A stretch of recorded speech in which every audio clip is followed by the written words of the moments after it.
Hello everyone, my name is Kay and welcome to Midlife Crisis, the show where I talk about every major DC crossover event in chronological order. This week we are continuing our deep dive into Forever Evil with the main series and the Justice League and Justice League America tie-ins. If you haven't seen part 1 of this series, I highly recommend going back and watching that so that you don't get lost. And without further ado, I think we're just gonna jump straight into Forever Evil Issue 3. We finally get to see what happened to the Justice League after the Crime Syndicate arrived on Earth and separated Victor from his cyborg half. Superman was put out of commission because Atomica placed a slither of kryptonite in his brain, which almost killed him, and Deathstorm used his abilities against Firestorm to split Firestorm open, and then all of the members of the Justice League America, and Justice League Dark were absorbed into Firestorm except for Batman, Batgirl, and Victor, who were able to get away. So that's what happened to all of these Justice League teams. They have been trapped inside of Firestorm, and it is Batman telling Silas Stone and Thomas Morrow this. He is explaining it to them, and Morrow says that with so many people trapped inside of him, Firestorm isn't going to be able to hold much longer. Eventually, he will explode, because you're not supposed to have that many people within you. Batman also wants Silas to help Victor because Victor is obviously dying. The reason why he hasn't died yet is because he has cybernetics in his blood that are keeping his brain alive, but as soon as he runs out of proteins, he's gonna die.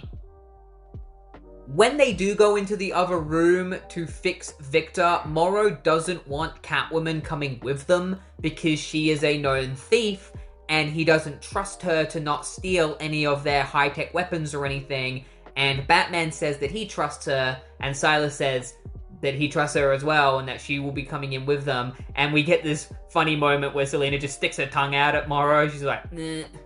And it's at this moment that Bruce sees Dick Grayson on a TV screen back when his identity was revealed, and this is the first time that Batman has seen this.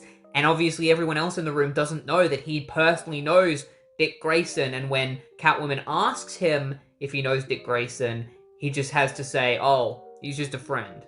And he's praying right now that Dick isn't dead, because everybody believes that he's probably dead because he's been captured by the Crime Syndicate, and Bruce is like, I know for a fact he's not dead, and I'm gonna prove it. Meanwhile, Lex Luthor is hanging out with Bizarro in the ruins of Metropolis, where he talks about these sunflowers that his mother used to have growing in her garden, and at that moment, Bizarro hands him a sunflower, which is a very funny moment that I was not expecting to happen in this. Is this funny dynamic between Lex and Bizarro, where Bizarro is a very kind, or at least he's very kind towards Lex, and is looking for Lex's approval, almost kind of looking at him like a father. I guess because he is. Lex is his father, he did create him. One thing I did notice is that at the end of the last Forever Evil issue, when Bizarro was given his costume, which is a Superman costume, he put it on inside out, and that was to explain why the S is backwards. But in this issue, the S is still backwards, and yet he's not wearing it inside out. David Finch forgot to draw the suit inside out. Like, the belt is red when it should be yellow, and we don't see the inside of the stitching. Lex explains to Bizarro that the Crime Syndicate has control of all of his satellites, except for the secret ones that he has that are out of their reach. And what he wants is he wants Bizarro to go grab this broken the satellite that is on the ground over there, and bring it to him so that he can tap into it and then hack into one of his live satellites and then see where the Crime Syndicate are. But Bizarro won't listen to him, and it's because he's waiting for Lex to take the flower from him. Lex is like, oh, thank you. And then Bizarro finally goes over to the satellite, he brings it over to Lex, Lex hacks into it, and he finds the location of the leader of the crime syndicate, which is Ultraman. And as we know, where we last left off of Ultraman, he was fighting Black Adam, and we get to see that fight continue where Black Adam uses his magic against Ultraman. He says Shazam, he hits Ultraman with a massive amount of electricity, and Ultraman's like, oh, you think some magic words are gonna hurt me? Well, I guess I'm gonna have to stop you from saying them. And he puts his hand around Black Adam's face and breaks his jaw. It's pretty gross. And as he drops Adam into the ocean below, Ultraman says Shazam as if he knows the word. How silly. Like maybe he's heard a word similar to that before. He then starts bleeding profusely out of his nose, and he gets in contact with Grid. He's like, hey, where's Metallo's location? And Grid tells him where Metallo is, and Ultraman heads off to that location, and Lex Luthor sees Ultraman flying off in that direction, and he notices that Ultraman is avoiding the sun as much as possible. He's like, oh, I wonder why he's doing that. I feel like you only really have to think about it for 2 seconds to figure out the reason. Why did Ultraman move the moon in front of the sun to begin with? Did he do it just for fun? I don't think so. Like, he is an evil version of Superman. It's not hard to put 2 and 2 together and be like, Superman is powered by the sun, this guy is the opposite of Superman, he must be weak to the sun. Meanwhile, in Central City, the Rogues are approached by Firestorm and Power Ring because they are not destroying Central City like the Crime Syndicate wants them to. And the reason why they're not is because the Rogues aren't savages. They care about innocent people. They don't want them to die. So they were waiting for the city to be evacuated before they destroy it. This is the moment where I'm going to talk a little bit about the Rogues in this, because what Jeff Johns does with them annoys me a little bit, because while they are accurate to how he wrote the Rogues back in the day, they're not accurate to how the Rogues have been depicted up until now in Manapul's Flash Run.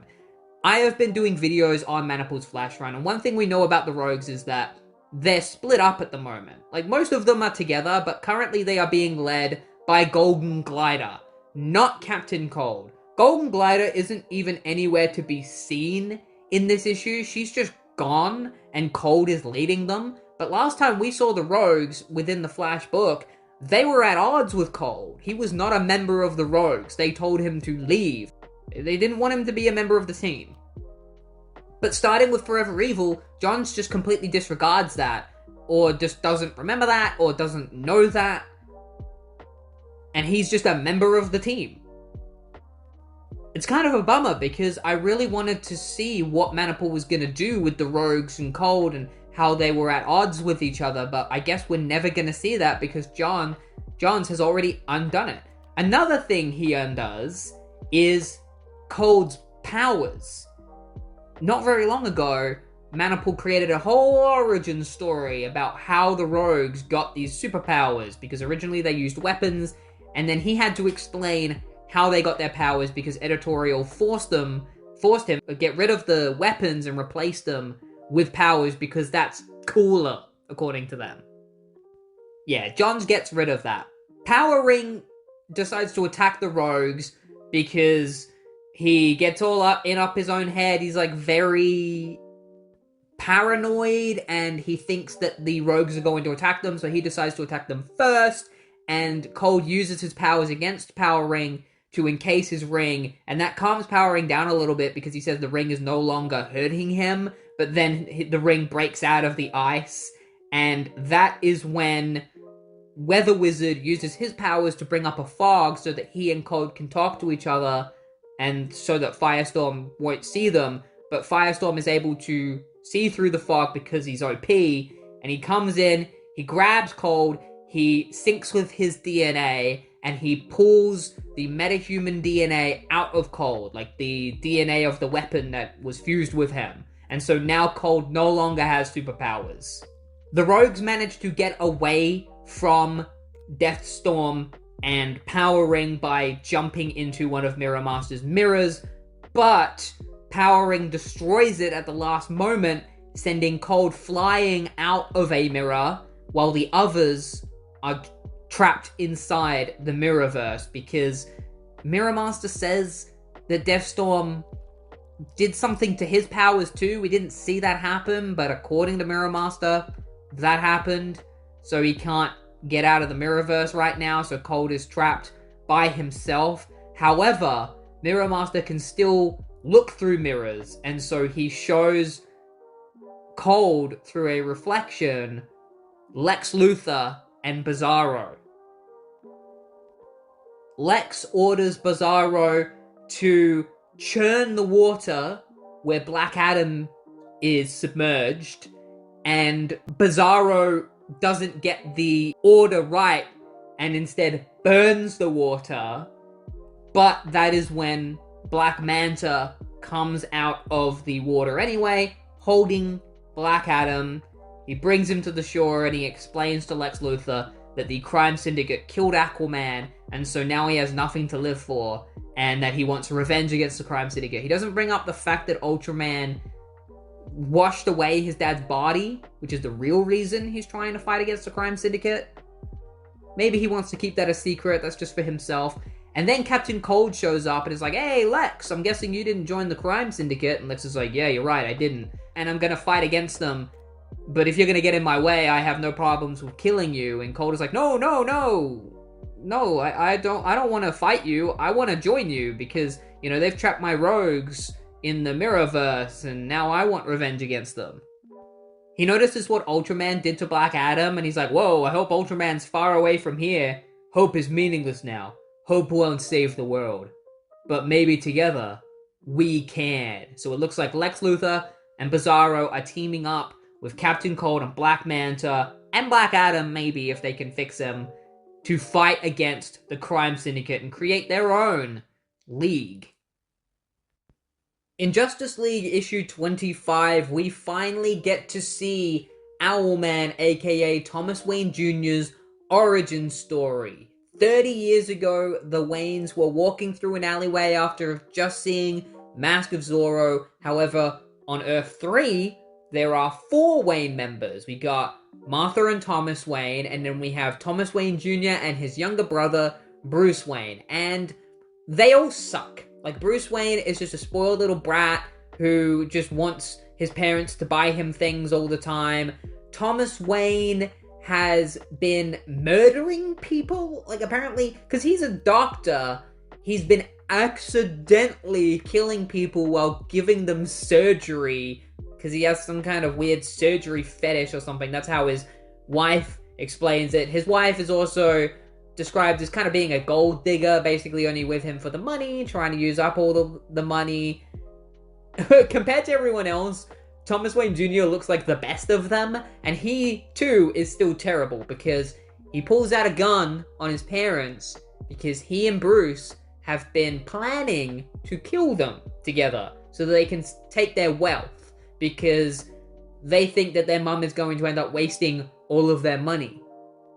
But Bruce starts getting cold feet. He doesn't want to kill their parents, and Martha tries to tell Thomas Wayne Jr. to cut the shit out and drop the gun, and Thomas Jr. is like, "I'm not kidding around. Like, I'm not playing around, alright?"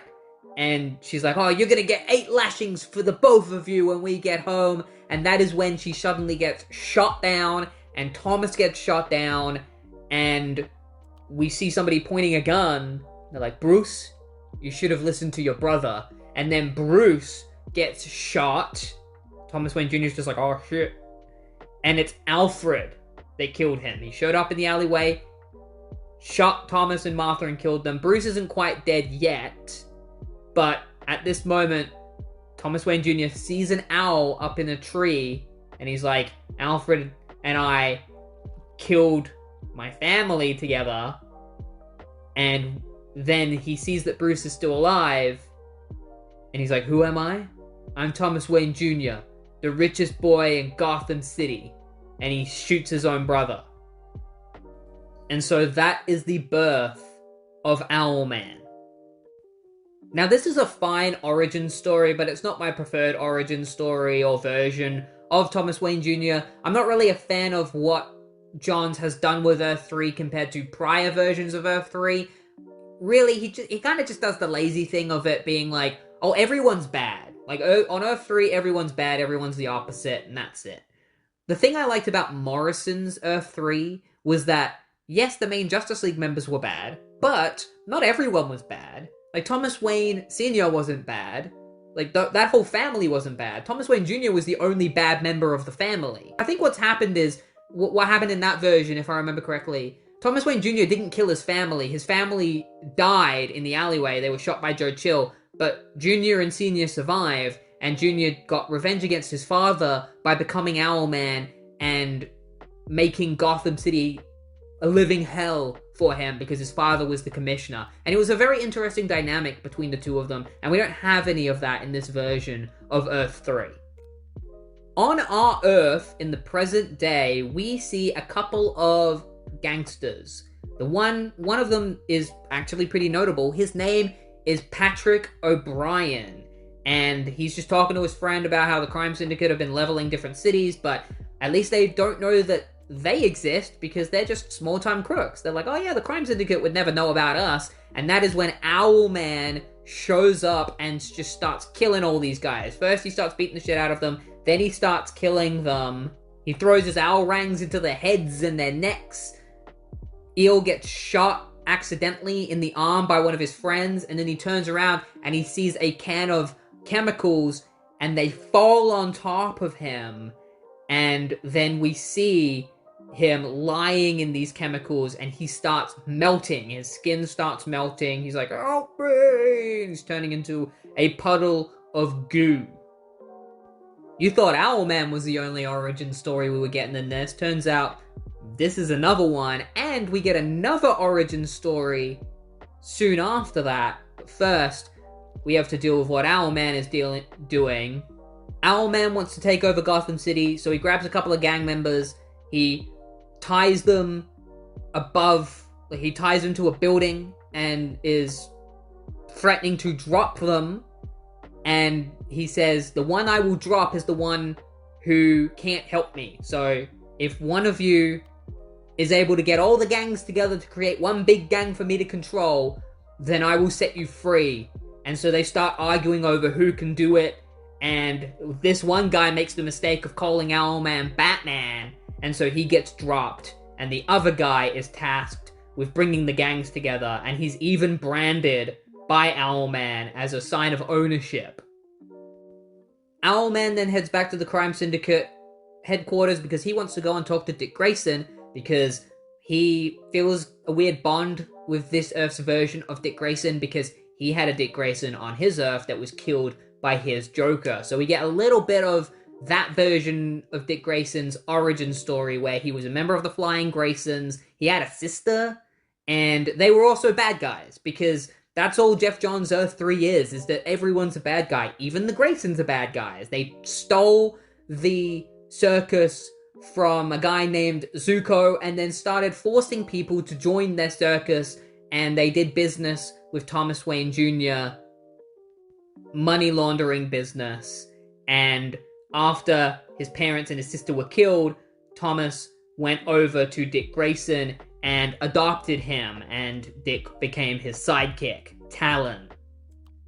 On our Earth, Owlman goes to Dick Grayson, who has been captured by the Crime Syndicate, reveals his identity as Thomas Wayne Jr., and asks Dick to join him. And Dick is like, no way! I'm never gonna join you. So Owlman tries to convince him. He's like, I don't want what the rest of the syndicate wants. I want something different. And Dick is able to get out of his handcuffs, and he attacks Owlman, and they fight each other. And while they're fighting, Owlman explains to Dick that Ultraman wants to take over the world, but he wants it to be a hellscape.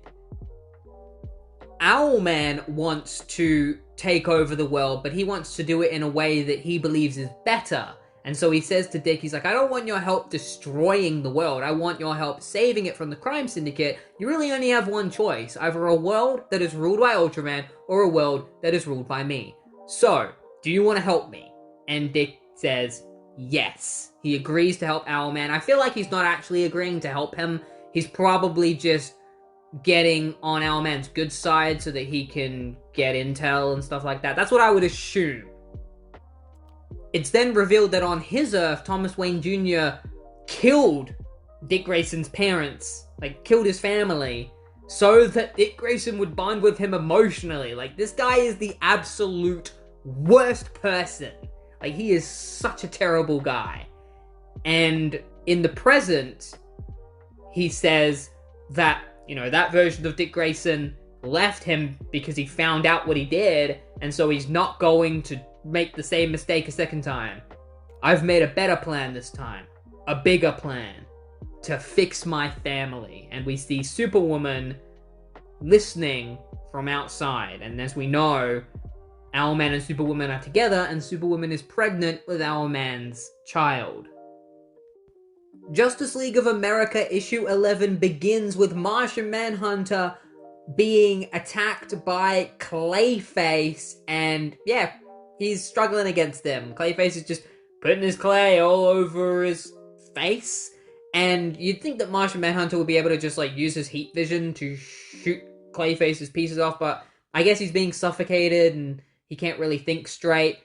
Luckily, Courtney Whitmore shows up to save his life, and Manhunter's like, "Oh, you came back to save me." And she's like, "Yeah, obviously I want to go and save my family in LA, but I can't just let you die, so I guess we're going to have to fight Clayface together, and then I'll go save my family." So she fights against Clayface. She says that he's all gross. She's like, "Oh, what's your name?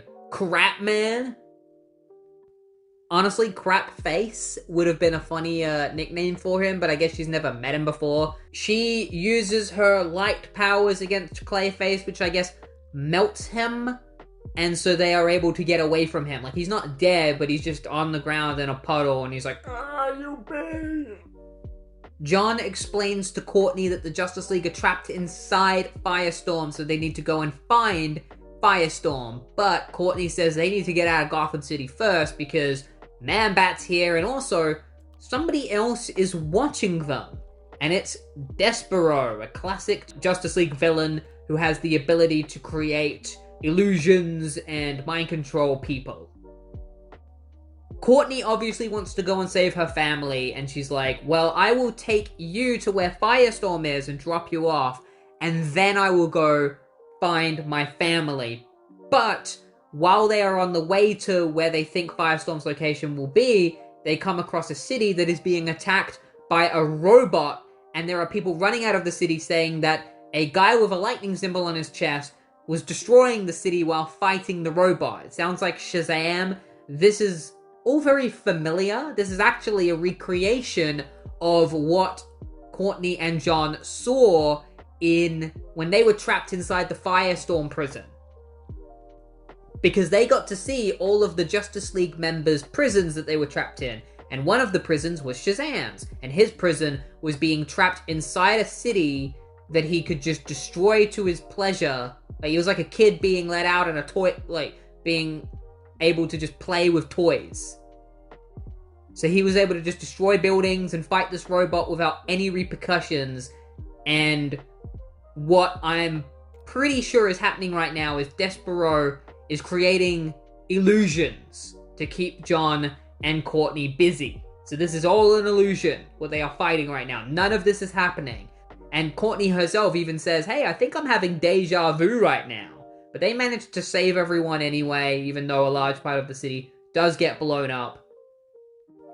And Despero is kind of annoyed because they're breaking away from his illusions, so he needs to take things a step further and attack them straight on. So he attacks Martian Manhunter, just comes out of nowhere, smacks into him, and he says to Courtney that he's killed John, and now he's gonna kill her. So Courtney has to fight against him, but he just grabs her, brings her into the ocean, just smashes into the ocean with her, and he's going to drown her underwater. So yeah, Courtney is not in a good position right now. She's being drowned, like she's possibly gonna die. So it turns out, when they entered the city with the giant robot and stuff, the illusions created by Despero, and Courtney saw this guy being held hostage by a supervillain whose face we can't quite see clearly, that illusion was based on a memory that Courtney had years ago, where the first villain she ever faced was this guy, the guy that held somebody hostage, and she saved this guy and it was all over the news, but that supervillain got away, and that's been haunting her ever since, because she got home and her house was torn apart. And so this memory is the memory that is keeping her going at the moment. It's the memory that stops her from drowning in the lake that Despero shoved her into, so she is able to break forth out of the lake, and immediately she needs to go and find Martian Manhunter, because that is the last member of her team left, and she needs to find Martian Manhunter, and then she needs to go and find Firestorm so that she can free all of her teammates. Meanwhile, Manhunter is obviously alive, but he's not out of trouble because Despero shows up and he says that he's killed Courtney, but Manhunter can tell that she's not dead. He can feel her thoughts, and so he's like, oh, why is Despero lying to me right now? And then Despero turns into a Martian because obviously he's trying to mentally break John, and he just starts beating the shit out of John. He even breaks his leg, and John is spending this entire time trying to fortify his mind and not let Despero break his mind. Despero leaves John for dead. John has gotten the shit beaten out of him, he's bleeding everywhere, his legs are broken. He's not in good condition, and that's when Stargirl shows up and it's like, oh, no, John, no. We need you. We need your help. I need your help in order to save the Justice League of America and the other Justice Leagues. And John at this moment decides to take the opportunity to tell Stargirl a tale from when he was a kid on Mars. Apparently, there was this monster that used to rule Mars called Erdel, and there was a chosen warrior who decided to stand up against Erdel. He went there to fight him with his sword drawn, and Erdel just stabbed him and stuck this warrior to a rock. And instead of just cutting the tusks to set himself free, the warrior chose to die here because he realized that Erdel was stuck too. And so he stabbed Erdel through the head with his sword, and they both died together. And Manhunter thinks he's dying right now, so he's like, I'm dead. It's up to you to go and save Firestorm. Because at first you think, oh, the story is referring to Martian Manhunter himself. But no, he's actually referring to Courtney. Courtney is the warrior in this story. Because despite everything that Courtney has been through, like her memories of letting that supervillain go and coming back and finding that her house has been attacked by the supervillain that she let get away. To this day, that memory haunts her, and yet she is still able to push through it and try and save the city and stop Firestorm from being blown up. She gets attacked by Despero. She fights back against him. The warrior wasn't me holding off Despero. The warrior is her. Her innocence is her greatest weapon. Her belief that anything is possible.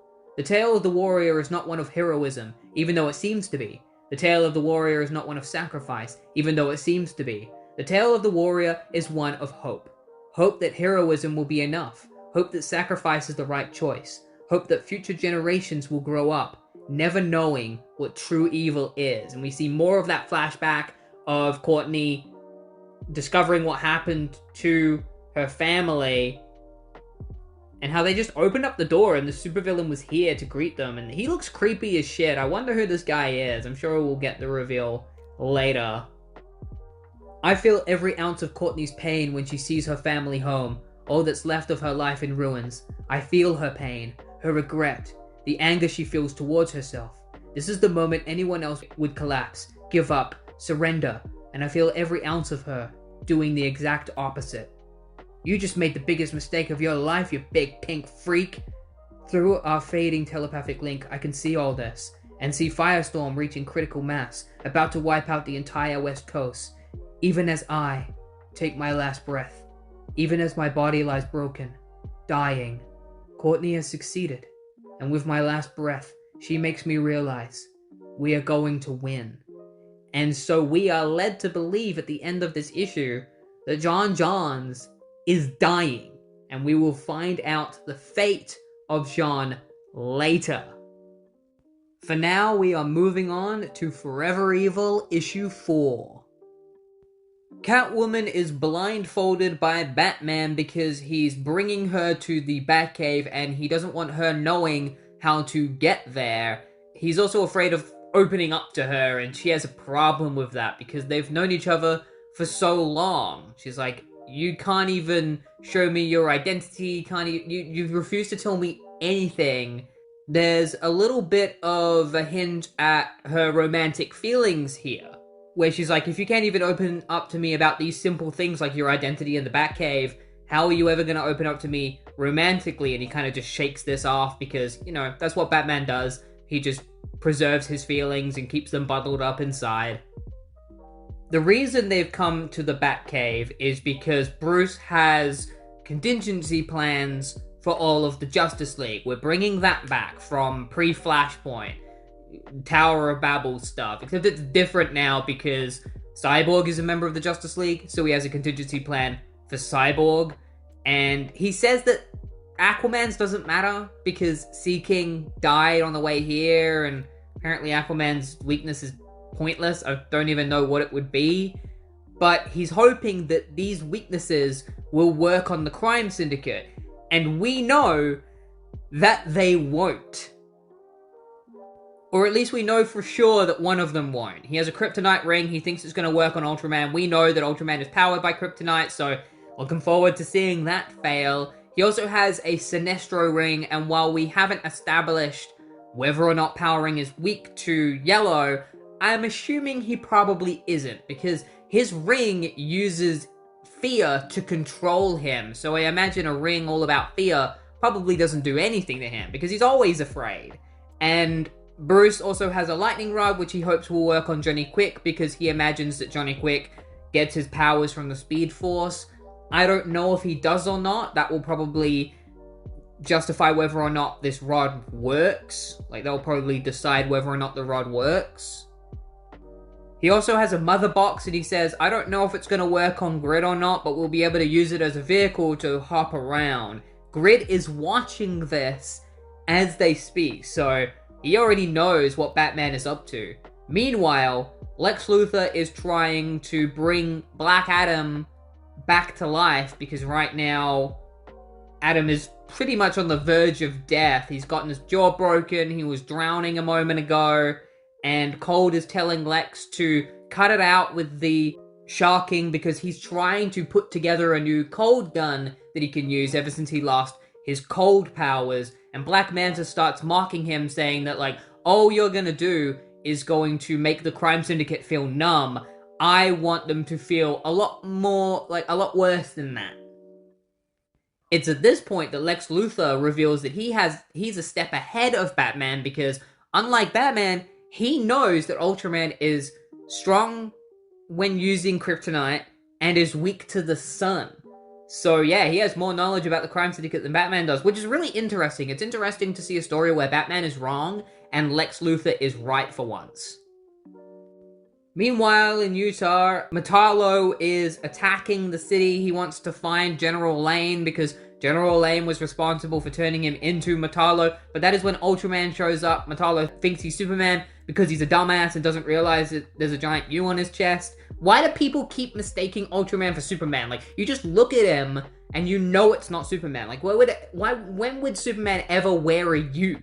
Ultraman reaches into Metallo's chest, pulls out his heart, killing him, and absorbs the heart. So yeah, Metallo's dead. This is the first time we've seen him, and he's dead already. And then Superwoman shows up, and she reveals her true colors. She's playing both Owlman and Ultraman, because previously we thought that she was working with Owlman, but she was listening in on Owlman's conversation with Dick Grayson, and she decided to go and tell Ultraman about it, and now she's lying to Ultraman about the child that she's pregnant with being his. However, is she actually lying? Is she lying to Ultraman, or is she lying to Owlman? At this point, we don't actually know whose child it really is, because she could be lying to either of them.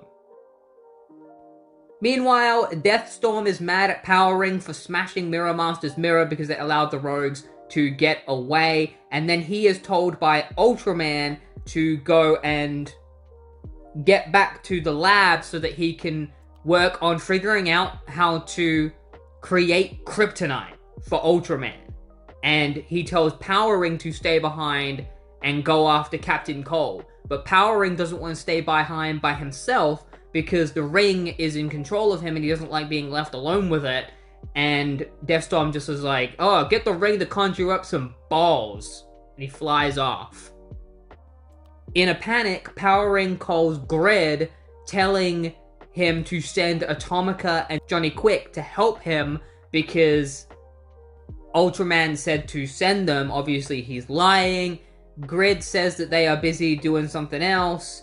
And then Power Ring tells Grid to come help him because Ultraman said so. And Grid is like, I know for a fact he didn't. He told me to stay here and monitor everything. And Power Ring's like, well, you can't leave me here by myself. You gotta send somebody to help me. And Grid says that he has actually sent someone to help Power Ring. And we will find out who that is later. For now, we cut back to Lex Luthor and the gang, who are all in the Gotham sewers. They're trying to get to Wayne Enterprises, and he has to convince Black Adam to just chill out for a bit because they need to try and catch the crime syndicate off guard. They can't just go rushing in and beat him up like Black Adam wants to do. They then realize that Bizarro is lagging behind them, and it's because he's afraid of the dark. And Lex Luthor tells the others to go on ahead while he stays behind and talks to Bizarro. And this is a moment where we get more development between Bizarro and Lex Luthor's relationship, where he treats Bizarro like his son. He explains to Bizarro that he is a very smart man. And at one point, his sister got sick. And he was smart enough to heal her. But he was too afraid to. He was too afraid to out of fear of failing. And then, a year later, his sister died. And he has regretted it since. But then he's like, oh, why am I even telling you this? You're a mistake, a mindless monster. And then Bizarro puts his hand on Lex's shoulder and says his name for the first time. He's like, Bizarro, try. Which is pretty shocking for Lex. They arrive at Wayne Enterprise. Bizarro and Black Adam smash through the bottom in order to make an entrance, but when they get up there, they realize that Batman and Catwoman are there for reasons. They want to grab some stuff before they head off, and everyone thought that Batman was dead, so they're surprised to see him, and so they're like, oh, if Batman's not dead, does that mean Superman's not dead? And Lex is like, no, Superman has to be dead. And that is when an explosion goes off, because Power Ring has arrived with the villains that were sent to help him. It's Deathstroke, Blockbuster, Giganta, Copperhead, and Shadow Thief. These are the same villains that Stargirl had fought in a previous Justice League America tie-in. I guess she didn't take them out fully. They recovered after that and came to help Power Ring. But they start fighting against Batman, and this is when Batman decides to put the Sinestro Corps ring on to fight Power Ring, and so we get to see Sinestro Corps Batman, finally. He's like, beware your power, time to beware mine. And he shoots out a yellow bat construct, and then Power Ring immediately overpowers it and takes the ring from Batman and then destroys it. So we get Sinestro Corps Batman for 2 seconds. 2 pages is what we get him for. It's pretty disappointing, and unsurprising that the Power Ring didn't work against Power Ring. I guessed it. But that's when Power Ring gets blasted. The yellow ring cannot hurt you. I beg to differ, my friend, by Sinestro, as he shows up to fight Power Ring. And Sinestro is currently being powered by Parallax itself, the Yellow Fear entity. It's Sinestro versus Powering, and we will see how it plays out going forward into Justice League issues 26 through 28.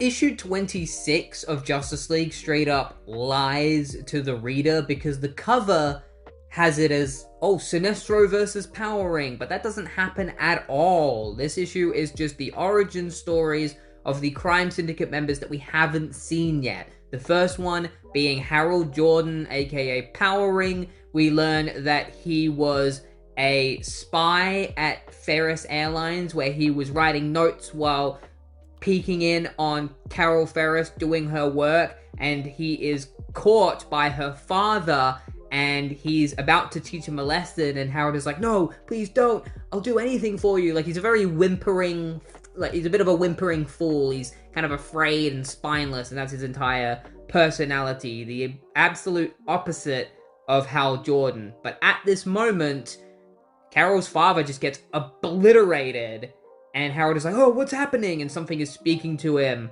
saying that he's weak-willed, psychological and biological analysis complete. You desire so much, yet you lack the power to obtain it. And Harold is brought out of the building by this weird green light, and I think Carol might have died in the explosion, I'm not sure, but he comes face to face with Abin Sur, who says that he has the Ring of Volthoom, and that Harold is too afraid to admit it, but he wants power, and to get power, he's going to have to get over that fear, and the Ring of Volthoom will help him do that. So he tells Harold to take the ring from him, and Harold takes the ring from him. He's like, oh, it will give me power? Then give me that ring. And he takes it and becomes Powering, and the ring says that he will give it everything that he is. And Abin Sur starts laughing, and he's like, ha ha ha, yes, I'm finally free. And then he dies. And the Volthoom ring tells Harold that it is running out of power and that he needs to charge it. And Harold is like, no, I don't want to. And a weird pocket dimension opens up, and these tendrils start coming out. These alien tendrils will come out. They start grabbing onto Harold, and the ring is like, yes, charge me. He's like, no, please don't. And yeah, very disturbing origin for Harold Jordan. And then we move on to our next origin story, which is Johnny Quick and Atomica. And we learn that they were captured by Leonard Snart and Mick Rory, who are policemen in this universe. And the other members of their squad have all been killed by Johnny Quick and Atomica. They aren't known as that yet. Their names are Jonathan Allen and Rhonda Pineda. Snart and Rory are transporting Jonathan, but then Rhonda just comes crashing into them with her truck and reunites with her boyfriend, and then they plan on taking Mick and Leonard and torturing them. These two always felt like a bit of an odd fit for the Crime Syndicate because they're just so different to the rest of the members. The other members are evil, but they have a goal, and it feels like these two just don't meet that goal, because these guys just want chaos. They just want to go out around and murder people, while Ultraman kind of wants, like, an Owlman just want, like, order. They want to take over the world and control it. So I don't think these characters going around killing everybody really works with their plans. Like, why are they working with these psychopaths that never want to listen to them? Rhonda wants to uncuff Snart and Rory and get them to turn against each other and kill each other, but they're not going to do that. And so instead, Snart is shot and killed, and then they kill Rory after this. And they say that they're going to hunt down Rory's family and kill them, including his kids. And Rhonda just has this real weird thing with killing kids. Just the way she talks about it is so weird, where she's like, let's start with Rory. He's got more kids to play with. And earlier there was that line where Johnny was like, oh, it's children, your favorite. The police show up, and so they decide to run to the top of the roof, but then the satellite is struck by lightning, sending Rhonda crashing through the window on the top of the building. Johnny is struck by the lightning, which obviously gives him his speed powers, and Rhonda falls into a room where there's these weird chemicals and stuff, and she gets caught in a chemical explosion, which gives her the ability to shrink to atomic size. So that's how they get their powers. And then we get to see how Deathstorm came to exist. So Martin Stein worked for this group who were trying to fight against the crime syndicate. He was tasked with figuring out their weaknesses, but instead he enlisted a homeless person, killed the guy, and then used his research to fuse with this guy's dead body, which transformed him into Deathstorm, and then he joined the crime syndicate. It's really the smallest origin story of all of them. It's like Jeff Johns was like, yeah, I'm gonna put all the work into the other ones. Deathstorm I don't really care about as much. Here you go, 1 page of an origin story. Superwoman, even less than that. Her origin story is a mystery right now. Maybe we'll find out about it later. I'm not really sure. Grid just can't find any files on her because they've all been deleted. We are then reminded that there is a guy with a bag on his head who is tied up in the crime syndicate headquarters. Still don't know who this is. I'm curious who this person is. I hope they reveal it eventually. I'm sure it'll get revealed towards the end of Forever Evil. And then we cut to Star Labs, where they are still working on trying to fix Cyborg, and Tomorrow says that everything's going to be alright, and Silas Storm's like, alright? Alright? He's not alright, Thomas. He never has been since I recklessly let him in here. Their heroes had to win every time. The villains only had to win once. And they did. No, Dad. They didn't win. Not yet. Okay, it's at this point that I'm starting to realize that Forever Evil is being used as a vehicle to introduce new versions of old characters, and not just one character or 2 characters, a lot of characters, entire teams in fact. In this issue, we are introduced to the Doom Patrol. Now the funny thing about the Doom Patrol in the New 52 is that pre-Flashpoint, there was the old Doom Patrol, which was Robot Man, Negative Man, etc., etc. They died and they were replaced with a new Doom Patrol, and then that Doom Patrol died and then they were replaced with a new Negative Man, etc. In the New 52, instead of starting with Robot Man and Negative Man, etc., we actually begin with the team that replaced them previously. So they are the debut Doom Patrol. They're out patrolling the city, Colorado, and that is when they come face to face with Johnny Quick and Atomica, and half the team has already been killed off. There are 2 characters named Celsius and Negative Woman. They have both died. The only members left are Karma and Scorch.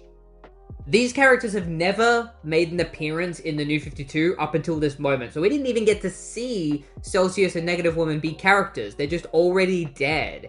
Atomica jumps into Scorch and then climbs into his head, and Karma fights against Johnny Quick. At first, Johnny Quick can't hit him because Karma has this like telekinetic ability or something to make his body really hard to hit, and so instead Johnny Quick just puts a bunch of bombs around him and they blow up before Karma can do anything, so he dies.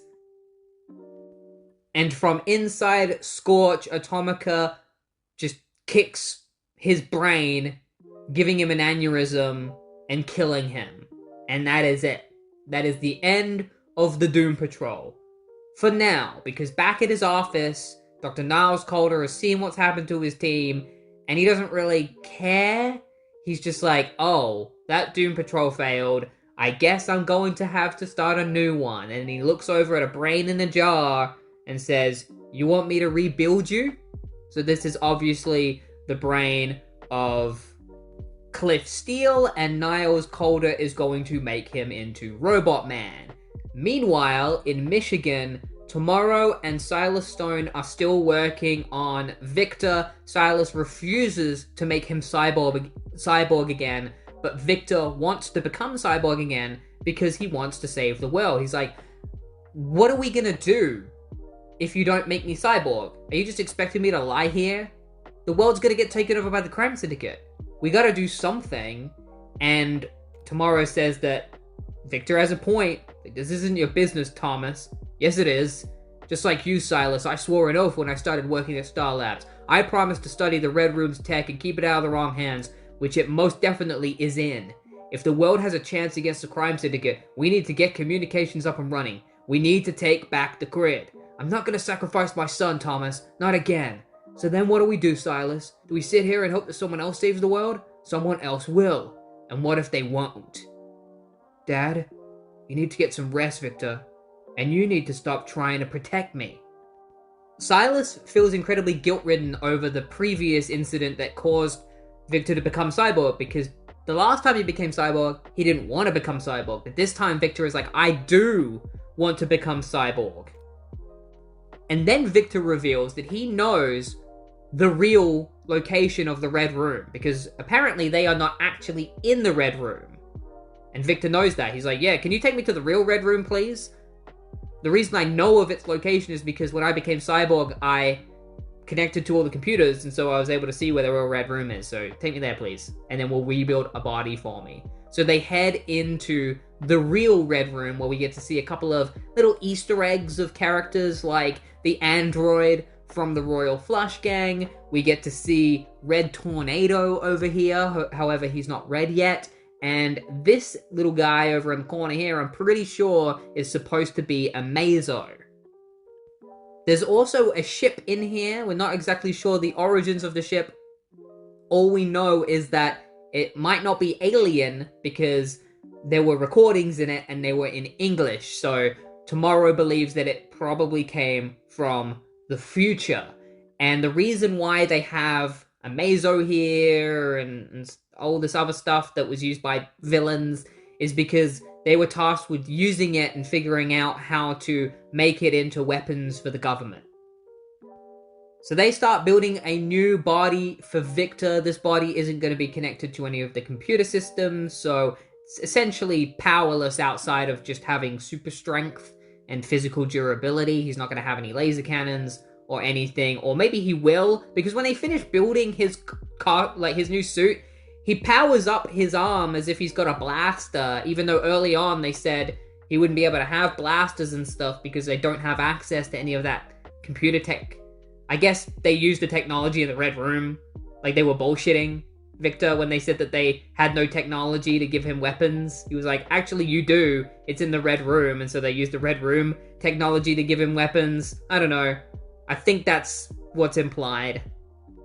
Right now, Victor is happy to not be connected to the internet or anything because it's quiet. He's got none of that information flowing through his head.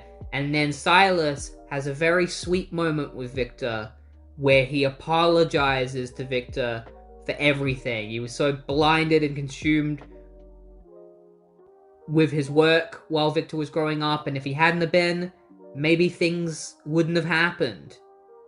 I was never there for you after your mother died. Dad, you're here now. That's all that matters. Victor then says that he's going to need some help with fighting against Grid, and he says that a while back the Justice League fought a robot, an android called Platinum.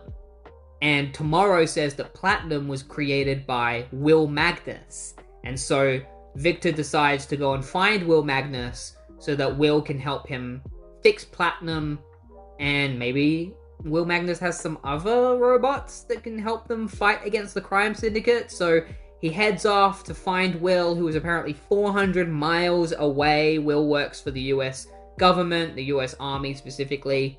Victor arrives at Will's lab. He opens up the door. It's completely pitch black. He's like, oh, Professor, are you in here? He walks in. He accidentally steps on something. It's a little statue of Platinum. And then he sees Will Magnus. And Will Magnus says, I know why you're here, Mr. Stone, but I can't help you. The Metal Men were a failure. So now we are being introduced to the Metal Men. So in this one issue, we've been introduced to the Doom Patrol, and we're about to be introduced to a new Doom Patrol, and now we're being introduced to Will Magnus and the Metal Men. But what happened to the Metal Men? We will find out. 6 months ago, the US Army goes to visit Will, but they can't get into his lab because he doesn't let any humans in to come and see him. That's why they've always been frustrated at him. They hired this guy to help build weapons, and they can never see him, so they don't even know how much progress he's made on these weapons. The weapons that they are referring to are the responsometers, which Will has been working on for these 6 months, and he has finally finished building them. They are these little balls that can connect to materials and, like, to the atomic level and make them sentient. And so he puts these balls into different metals: mercury, gold, tin, iron, lead, and platinum. They power on, and the metal men are born. And not only are they born, but they are given personalities and different looks based on the metal that they will put in, which is kind of fun. Gold is very pompous and thinks that he is great and amazing because he is gold, one of the most valuable metals on the planet. Meanwhile, tin is the absolute opposite of him because tin is usually known to be quite cheap and inexpensive. Iron is very muscle building, pumping, like metalhead dude because it's iron, you know, he loves wrestling, he's very strong-headed. Lead is very slow, both physically and mentally. Not disabled, but just a little dumb. He's mostly depicted as kind of the gentle giant of the group in this. Mercury is very fast and arrogant. He's definitely the worst member of the group, I'd say. And then Platinum's the sexy one. That's basically what her personality boils down to, at least in this issue. She's just established as the good-looking one, the sexy robot that has a bit of a thing for Will. Like, she sees him and is like, oh, whoa, he's cute. There's always been a weird relationship between Will and Platinum in these comics.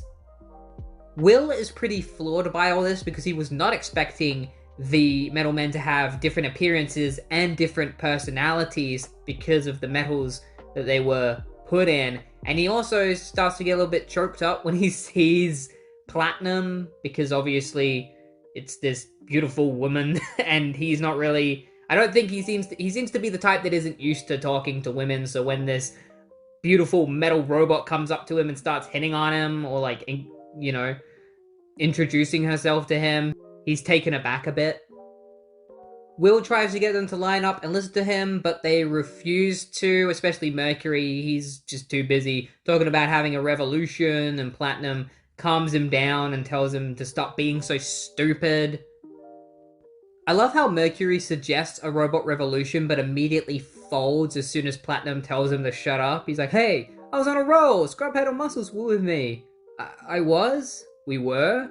Also, Lead falls in love with a vending machine. He's like, oh, look at that beautiful shape. Who's she? It's a soda machine, Lead. I think I'm in love. In love, you're a robot. You can't love. None of you can. None of you can feel anything, but they can.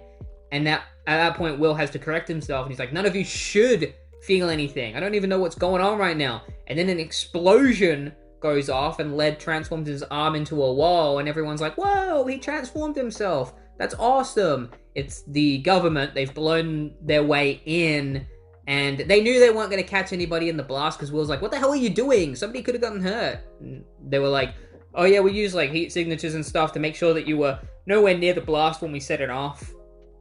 When they enter the room, the metal men actually transform their bodies to look more like they all look the same. They also have no personality, and the general is amazed by this and can't wait to send them out to start exterminating people. And Will is like, exterminate? What are you talking about? I thought we were just going to be doing search and rescue. And as soon as the metal men hear that they have to go and kill people, they run away. They don't want to kill people. They're like, no, we don't want to do that. We want to help people. And Platinum even turns to Will and is like, how could you do this, Will? And the general tells Will to go and get them back. He's like, I can't go and find them. I don't know where they're going. And so instead he sends his soldiers out to go and look for the Metal Men. Will then recounts that somebody took one of his resonators. It was the prototype resonator, and they chucked it into hazardous waste. Will then returned to his apartment, where he discovered that the Metal Men were hiding in his apartment as different objects. I don't get how he didn't see them. He went in, he's got 2 fridges here. How did he not realize that he has 2 fridges now? Or a giant thermostat that is red? Or a big lamp that is gold? The Metal Men have nowhere to go, so they came here in order to see Will because they need a place to stay.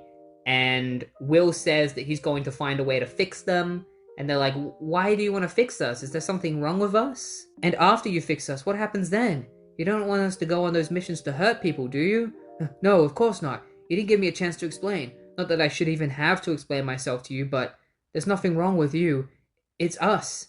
Me. And then suddenly his door is blown open by Chemo. This is Chemo, who is the prototype resonator that is mixed with the hazardous chemicals. So it breaks in, and then it starts destroying the city. And so the Metal Men decide to fight against it. First of all, they save people. They go around and start saving people, which Will is amazed by. And then they sacrifice themselves by jumping into Chemo, fusing all of their metals together, which makes Chemo inert. And then he explodes. And that's it. Chemo is defeated. The Metal Men have sacrificed themselves, and Will is distraught by this. And he says that that's why the Metal Men aren't around anymore. But Cyborg says that that's not true. The resonators are still working. He can hear them. He reveals them. Their bodies may have been dissolved, but their minds and their hearts are still here. You're telling me they won't work because the truth is, you don't want to lose them. I can't go through that again, Mr. Stone. I just can't. So he started to see the Metal Men as like a family. Victor tells Will what he needs to hear. The Metal Men were created to save people. And right now, the Justice League is gone, so he needs a team. What would they want, Dr. Magnus?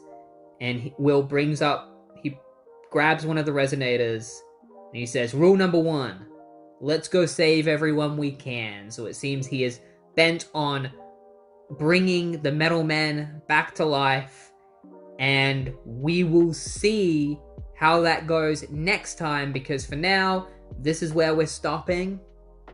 I think at this point we're done with all of the origin stories and a lot of the setup, so I think that the next major part of the event will be the climax, or the rest of the battling and all that, and then the climactic ending. But it's going to be a while until we get to that, because next week we've got another tie-ins video. But I hope you enjoyed this week's video. If you did, feel free to like and subscribe. And I will see you next week for more Forever Evil tie-ins. Have a good one.